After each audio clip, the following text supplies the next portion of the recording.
Alrighty. Let's turn on the green screen.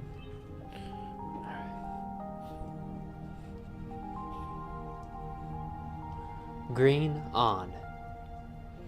Hello everyone. We're back again today. Got another Pottery Demo video for you guys. I got 3 more pots coming right at you. I'm gonna get right into it. I'm not gonna mess around. I've been making all sorts of stuff, doing all sorts of things, but one thing that's staying consistent is these videos every day. I'll see you over there in a second. Green off.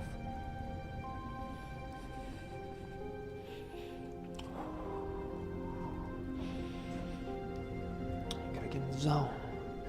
Zone. Gotta get in the zone. The zone. These things right off the wheel. Some new clay in here. Take this out of here. Nice. Some water, great. It's right over to this edge here. Nice. Okay. We're gonna start with the small one, and we'll work our way up. Where's my wire? Here, wire tool. And then we need. I don't know where my other tool is though. I have my wire, but I don't have my other tool. Where is it? Oh, there it is. Okay.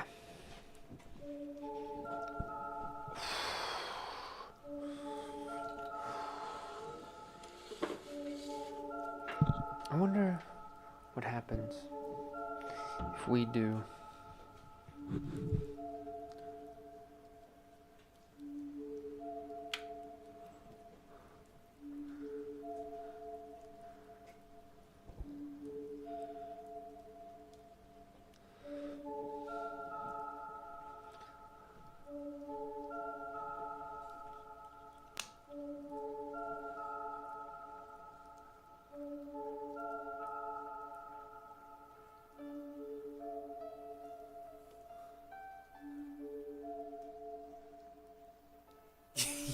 Yo, this looks menacing.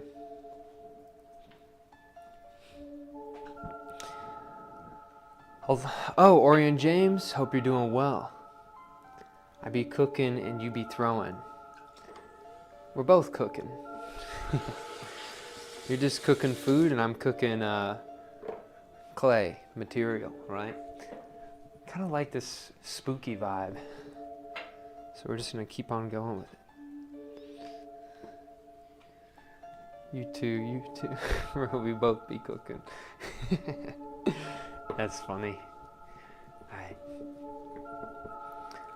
The water right on this edge. And I'm just gonna push that in. Nice. Okay. What are you trying to make? Make trees. I've been making my ceramic trees. Alright, so we got the clay coned up. We're not going to go up too much further than that. This is a smaller amount of clay, so the tree's going to be a little bit shorter. Right down to the bottom. Hammer fist right over top. I'll push this down. Thumb, getting some of that clay right off that rim. Or that bottom edge, I mean. Okay. Thumb's right in that middle area there. Alright. Wheel.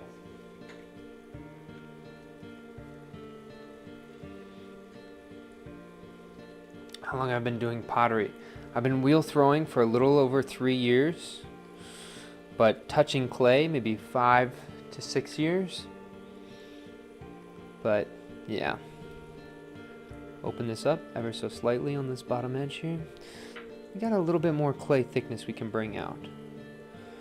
There we go. Always start from that middle and bring that out on that edge. round off that bottom there. Have our spiral, and it's not perfectly centered, but we're not really worrying about that, right? Those 2 lanes of traffic, bringing that in to make that nice volcano. My voice is calming, thank you. I feel like it's just because you just seen me recently. My sis is asking why you throw pots. Yeah, that's a really good question. Why not? I think, this is a deep question, right? When I think about my life, I think most of the time I have no idea what's going on. I have no idea a direction to go in, right? I just have no clue. I feel like I'm wandering aimlessly, right? And I feel very lost, okay? And I think the thing that I heard one time is somebody said, just pick something and just keep attacking it, right? And so why do I throw pots is because it's the thing that makes me feel like I understand the world, right? Like when I'm on the wheel doing this stuff, I feel like even for just a moment, I feel like I'm solving some greater life question when I'm on the wheel, right? And so that's why I throw pots. It fills my life with a lot of value, right? It helps me answer questions that usually would scare me, right? So, yeah.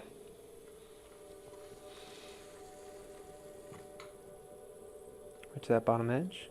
Get that little bump.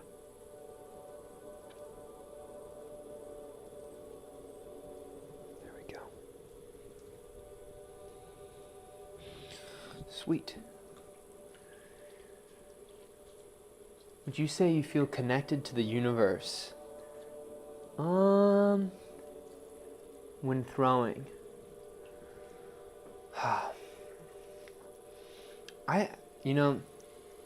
She got excited and into what you were saying and said thank you. That's awesome. I'm glad I could create that excitement into somebody, Sweet. I hope that was a good answer. But do I feel connected to the universe when throwing or making pots? The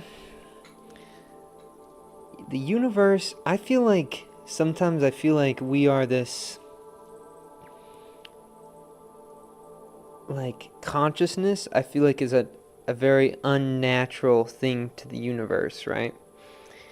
And so I think our very existence, right? This is kind of getting really opinionated, so feel free to disagree with me, but I feel like our existence is a little bit weird and wacky. So I never feel like I was ever connected to the universe. I feel like as a human being, I feel like I live outside of the universe, right? I feel like we're the thing that doesn't really belong, right? And so that's why I think it's even more important for us to try to derive value out of our existence, right? And so I think some people can go down this idea of all right, hold on, let me switch to camera B. I think we can very easily, people can go down this idea of okay, well, then in that case, we don't matter at all, right? What's the point? There's no purpose, right? But I think that's kind of the beauty of it, is that even though perhaps there is no purpose, right? Human beings, our whole life we're given, right? We try to derive purpose from something, right? And I just think that action of trying to find purpose is valuable in the world, right? And it's almost like a gift to other humans, right? Because there's going to be a lot of humans that live after us, right? And they're going to have the same questions that we're having, right? Of what's the point of all this stuff, right? And if somehow we can help them, understand that there is value, there is purpose, and you got to find that and discover that for yourself, right? I think that makes me feel like I'm giving at least one small step forward for humankind in some way, right? And so I think a lot of people try to solve really big issues, like for the human race. Well, I think part of solving those really big issues is trying to solve your own internal complex, right? And in doing so, I think we further along the human race as a whole. This is getting really, wacky, but I'm trying to sort of grasp it while I'm throwing here. I haven't really thought about that particular aspect as much, so sorry if it doesn't sound totally thought through. I'm trying to grasp it with you guys as we're talking about it. Somebody says, do I have childhood trauma? I don't know. I feel like I think everybody has things in their life and their childhood that is traumatic.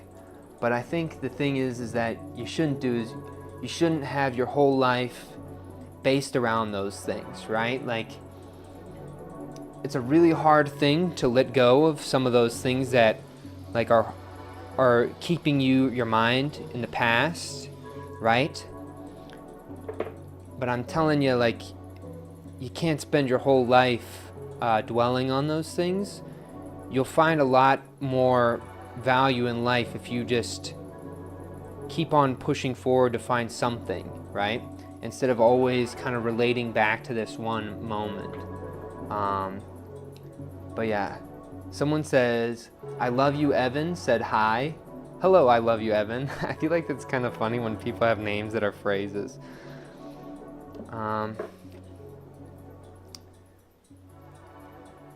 It sounds like you're focusing on the present moment. Yeah, I mean, I probably could have done one more there.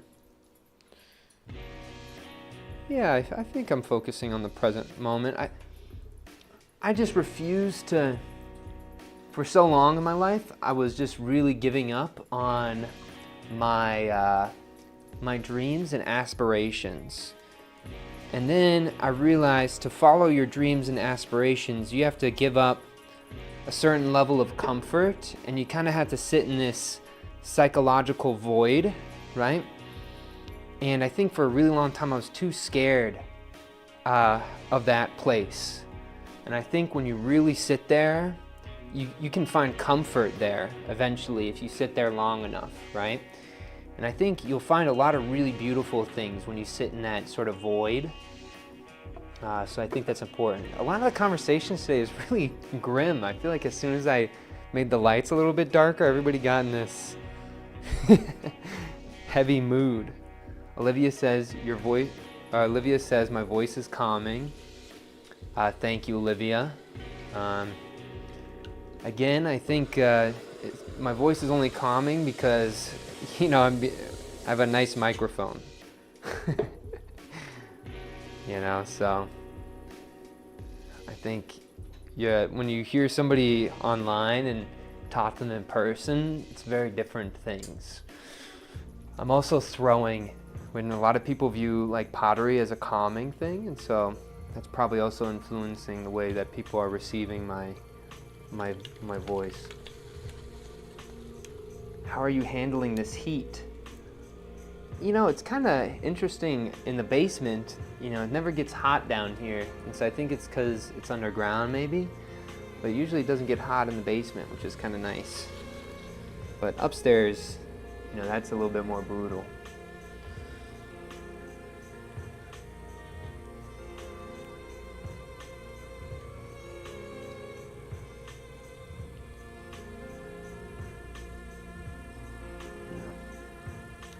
Bring this down. Reach that edge. Okay, great. Hammer fist down. Slowly bring that fist out to your palm here. You want this left hand to kind of be a wall, right? This thing that's not moving, And then this right hand is just sort of gliding on that surface, skating that off-centered clay right out into that left hand, which is making it back on center. What's my favorite thing to make? Right now, my favorite thing to make is whistles. I've been really making just an absolute ton of whistles. You guys don't get to see any of them because I'm here, but I'm telling you right now, I'm so obsessed with the whistles. I started my pottery journey myself about a week ago. Love what you do. Do you mind if I screen record this? Much respect. Yeah, you can screen record everything. I don't mind. I mean, it's online, yo. Online's free game. You can do whatever you want. Alright, so I'm bringing this out to this edge here. Okay. Right on this bottom edge, I'm grabbing my llama. So llama's jumping, bites on that rim, and I'm imagining these 2 lanes of traffic, right? That push and that pull, and that's what's going to allow that to become a volcano. I want to see some whistles. You know, I've been making some larger ones too, and so the larger the chamber is for your whistles, the deeper the sound, right? And so they almost sound like this humming, right? Like, I imagine like you're in like inside of a big vessel, and there's just like some like big machine in the other room that's vibrating the room, right? That's kind of what it feels like when you're playing some of the instruments. But I'm not really I don't know how to play the flutes or like the ocarinas and stuff, so I just like to make them. One of my students asked me one time, they said, hey, can you like throw a whistle? And I tried and I failed epically, and then I got really stubborn, and so now I just keep making these whistles all the time. So yeah, whistles are my favorite thing to make. Damn, that's crazy. The whistle thing? Also, is your image Gojo but as a dog from Jujutsu Kaisen? Alan Alligator? Getting right to this bottom edge to find that bump. That's all you do, is you just lift this bump up.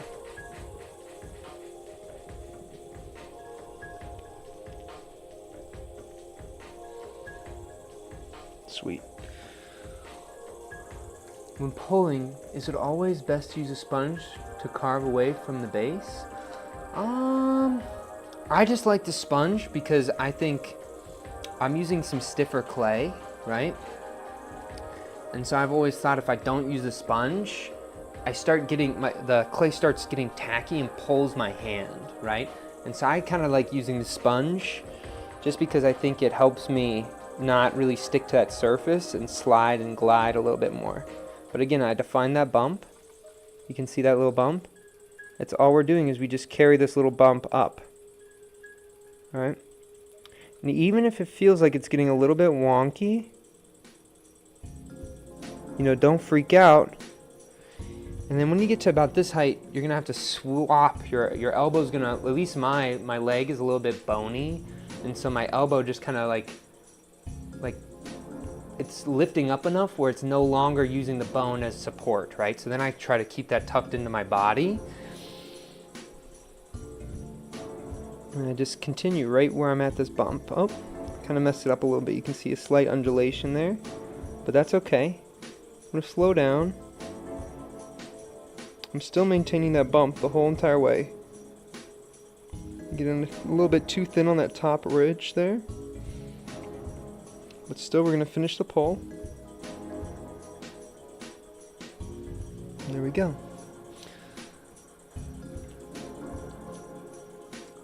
I'll show you some whistles one time. Sounds grounding. Yeah, I think the whistles are really kind of fun to make because it's something that I wasn't good at. I always like doing things I'm not good at, right? That's like why I even got into, like when I first started pottery stuff, I was just doing mold making. And when I got into throwing, I was only sculpting like faces and eyes on everything because I couldn't throw well. So I was trying to hide it. And so then I was like, okay, enough of that. I'm just going to start really trying to get good at throwing. What type of clay do you use? I use a stoneware, like a stoneware that has probably just a little bit more iron content. So it's a little bit darker, right? And it has grog in it too. Not a lot of grog, but just enough to make it feel like when it dries up a little bit, I can push on it, it's not going to just like fall over, right? I don't like porcelain. I feel like porcelain's for like water benders, stoneware's for earth benders. Okay, here we go. 1, 2, 3, 4, 5, 6. 1, 2, 3,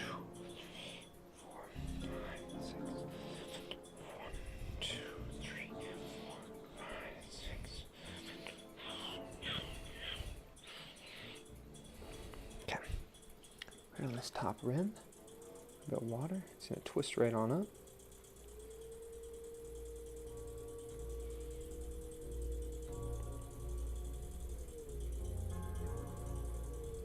We can go pretty wide on this.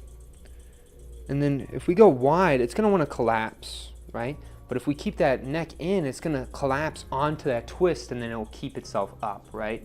And so that's kind of a fun thing. Unless it tears, obviously, but if it doesn't tear and just collapse, it will just nest right on that edge there.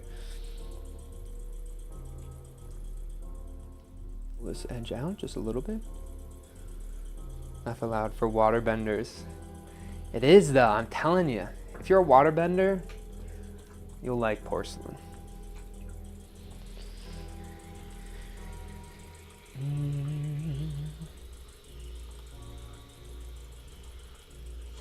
feel like when I use porcelain, it just, I feel like I'm not fighting the clay. The clay is like just too, it's like you have too much control, right? And it just is like your finger, you push in and your finger goes in. There's nothing kind of preventing that. There's no tension, I feel like, in, you know, like porcelain. It just feels goopy.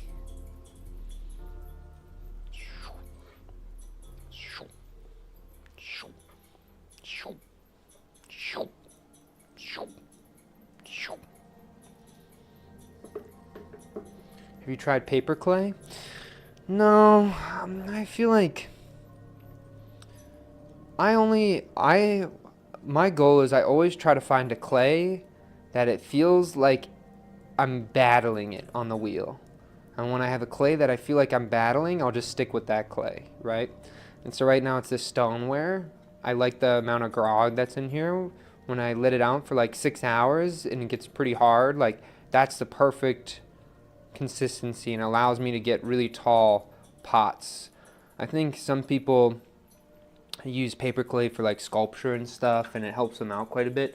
But personally, like I don't know, I think it's not going to help me out too much here. I really like this stoneware personally.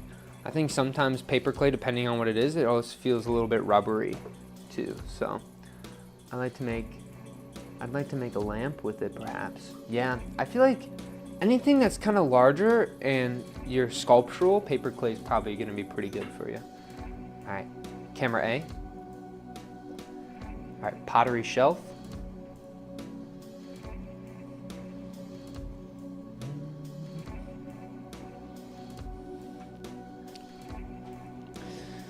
All right, this over here.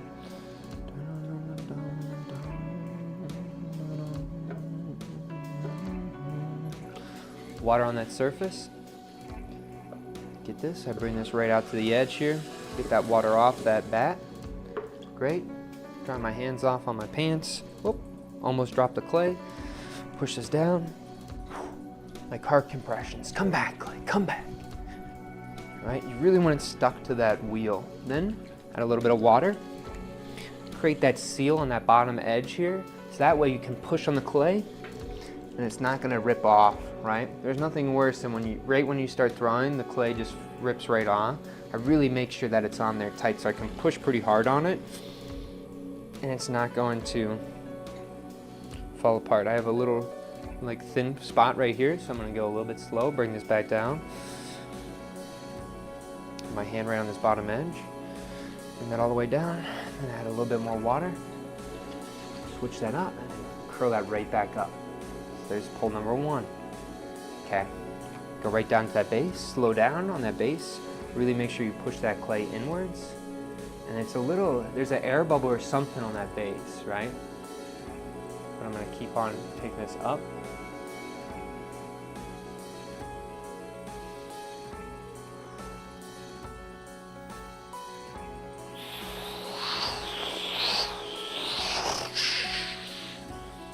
Right, really start to feel the motion, the movement, and the weight of the clay.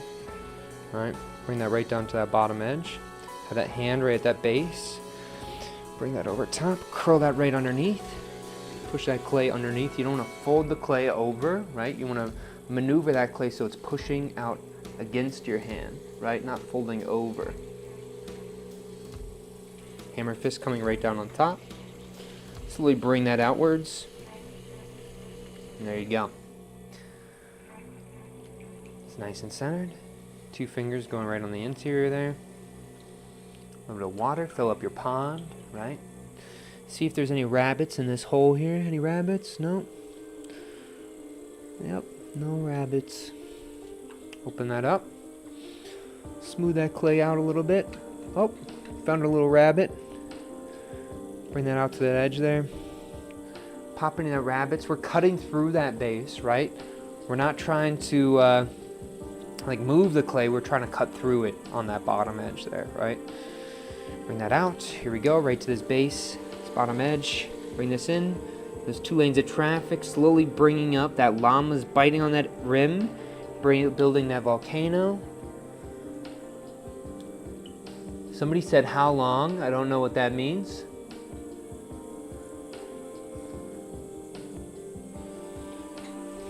Alright, knuckles going right underneath the base here.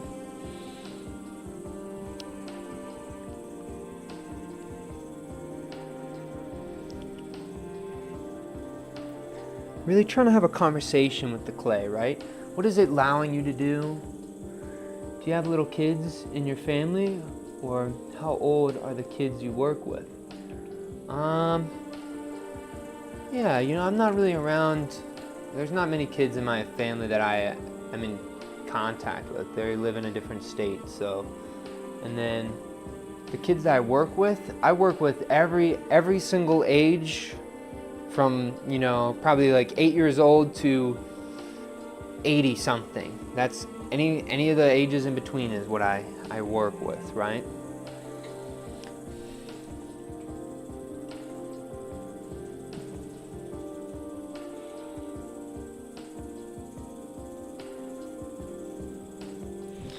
So I cut some of the clay. I gotta be careful I don't cut that clay there. I just want to push that clay. I don't want to get it too thin.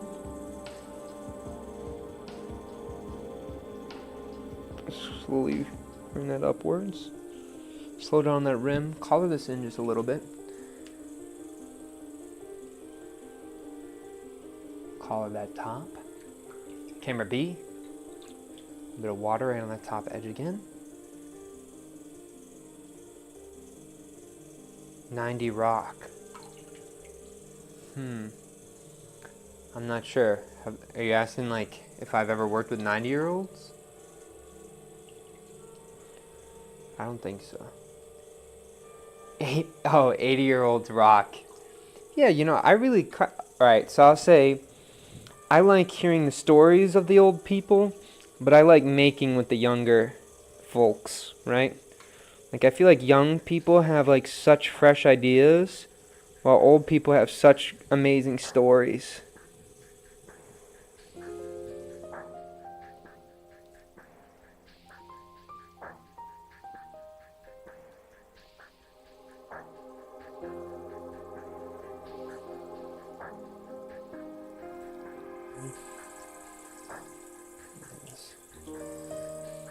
You know what, we're not even gonna collar. I'm gonna leave it right as it is.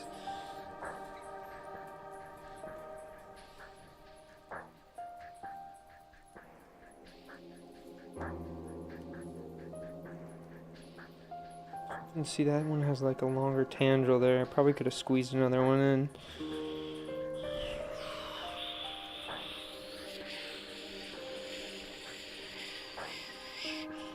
Slowly walking that twist down to a point where it no longer can hold.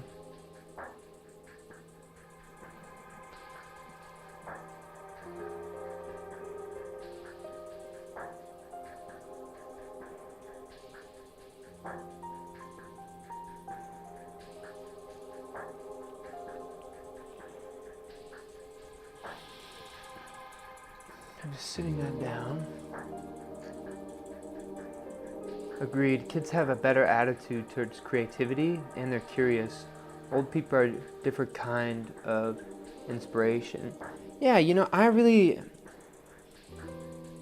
think, you know, and this isn't all old people, right? Obviously, but I think a lot of older individuals there's a common trend that I see where a lot of older individuals will say that they had their time, right? Like, you know, they had their time to do something, they did something with when they're in their adolescence or youth, right? And they think that it's just over for them, you know? And obviously I don't know what it's like to be an old person, so, you know, maybe it'll shift for me. But as far as I know myself right now, I don't ever want to be in a moment of my life where I say, oh, I had my time, or, you know, back then, you know, I was really getting after it, right? I want to say, like, I'm continuously getting after it. You know, I think, like, for me, you know, you didn't have your time, you have time. You know, you have time right now, right? And if you, whatever you choose to do with it, you know, if you choose to do something, you use it, right? And if you choose to do nothing with it, then it's gone, right? But you have it right now. So I think that's something that I want to kind of go against as I age and get older. I don't want to ever have that moment in my life where I think, you know, I was better when I was a lot younger, right? Especially I'm choosing pottery, right? You can do pottery your whole life if you want to. And so I'm going to be getting after it the rest of my life. That's why I always say, like, some people will be like, wow, you're kind of hard on the description of your pots, right? Like, but for me, it's like, how on earth can I say I've made a 10 out of 10 pot? I'm 25, out of the rest of my life, I'm going to be making pots. If I made my best pots now, I'm doing something wrong. All right. One more tandem here. It would be a dream come true if the last pot I make on earth, right, is my best pot. I think that would be an awesome way to, you know, end my short stay here on earth. All right, I'm gonna bring this up, curl that right up the edge. We actually want this one hanging out right on here like this. Kind of tucked up there. Set here. Again, curl this up, but don't really force it too much, right? Allow it to naturally grow where it wants.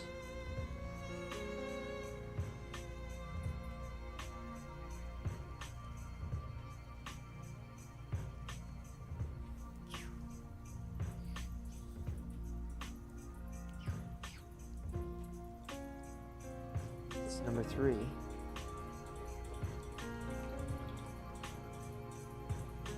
Yeah, I think this one is pretty cool. I'm a fan of this one, personally. I wish you could see the interior of this one. The interior, I think, is the veins were complimenting to me. Yeah, I do think the veins of this tree, like, there's that one big vein that kind of made me nervous, but it's almost being framed, like you'll see, like right here, it's being like framed by the tendrils there, you know? So I kind of like the way that the veins look on this one. We'll have this one in the front. Why not? All right. These pots over here. Alrighty.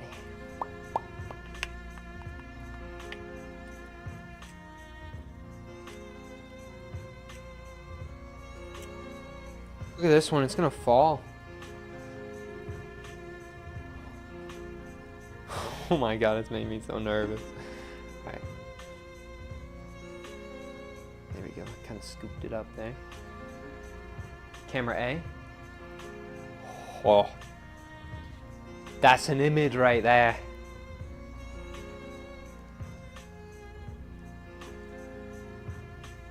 It looks so dramatic with that lighting. Here, I gotta make this a bit more downwards, huh? How's that look? A little bit more in focus. Could probably go one more notch down. How's that look? Looks good. Okay. Here we go. All right. Green on. Yeah. I've manifested on the wheel, everyone. And here I am to do a pottery review. We're gonna start off with this one right here. If I'm looking at this pot right here, what are some things I like about it? Something that I like about it first and foremost is how wide that top goes from the trunk right underneath that top edge there. I think there's a good contrast. I think the tendrils on the bottom, they're functioning more as a pattern rather than a moment or like arms of a sculpture there, right?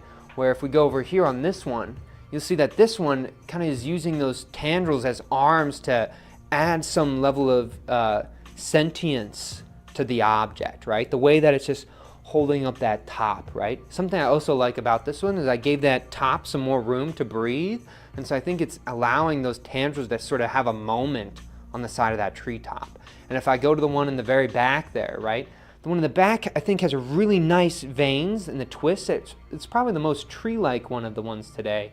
And I just did a small little skirt on the bottom of that one, and I think it turned out pretty good. But it's more of a basic shape, but I think you always got to have some of those ones. But anyway, thank you so much for watching.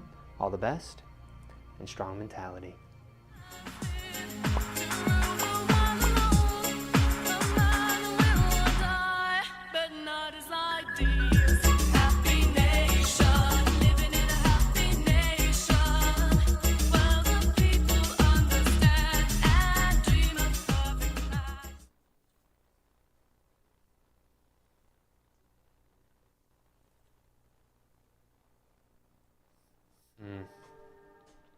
Somebody said, who taught me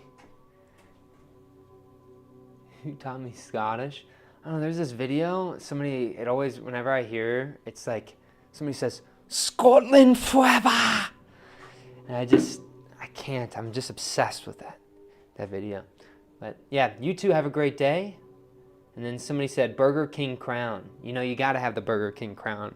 I think wearing a crown is like a big ego thing. But wearing a crown that's made out of plastic and has like little crappy plastic jewels on it, it kind of makes it a joke. It's like this idea of like a king, but like maybe like a false king or something. It kind of has a joke in it. But anyway, thanks for watching, guys. I'll see you.